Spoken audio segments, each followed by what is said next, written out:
Hi hello எல்லாரும் எப்படி இருக்கீங்க? நல்லா இருப்பீங்க நம்புறேன். நானும் ரொம்ப நல்லா இருக்கேன். மேல்மலையனூர் போயிட்டு வந்தாச்சு. ரொம்ப ஹாப்பி. சாமி தரிசனமும் நல்லா முடிஞ்சிச்சு. எல்லாருக்காகவும் வேண்டியிருக்கேன். எதுக்கு இந்த ஓன் வாய்ஸ் அப்படின்னா, துளசி ஆரி ஒர்க் அந்த பேஜ்லேருந்து எனக்கு ஒரு கிஃப்ட் அனுப்பியிருக்காங்க. ஆக்சுவலி அவங்களோட ஆரி ஒர்க்ஸ் எல்லாமே நல்லாயிருக்கும், நான் பார்த்துருக்கேன். எனக்கு ஒரு 3 சாரீக்கு ஒர்க் பண்ணி கொடுக்கணும்னு கேட்டிருந்தேன். அவங்க ஓகே சொல்லியிருந்தாங்க. நான் சாரீஸ் அனுப்பியிருக்கேன். அதுக்கு முன்னாடி அவங்க வந்து என் மேலே ஒரு பிரியத்தில் எனக்கு பொங்கலுக்கு ஒரு கிஃப்ட் கொடுத்துருக்காங்க. அந்த கிஃப்ட் என்னென்னு பார்க்கலாம். நியூ இயர் பிறந்ததுக்கப்புறம் வர 2வது கிஃப்ட். ஃபஸ்ட்டு கிஃப்ட் நான் இன்னும் ஓப்பன் பண்ணலை. ஃபஸ்ட் டைம் எனக்கு வந்து இன்ஸ்டாலேருந்து ஒரு கிஃப்ட் வருது. அது ரொம்ப பெரிய விஷயம். ஆஹா, நான் எதிர்பார்க்கல. ஆக்சுவலி அவங்க பேங்கிள் சைஸ் கேட்கும்போது நான் என்னமோ நினச்சிட்டேன். நல்லாயிருக்கு, ரொம்ப ரொம்ப ரொம்ப சூப்பராக இருக்குது.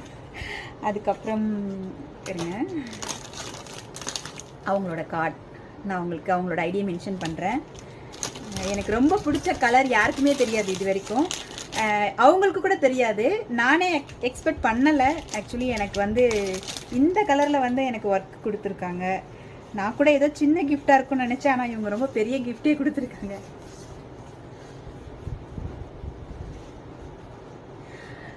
ரொம்ப தேங்க்ஸ் துளசி சிஸ்டர்.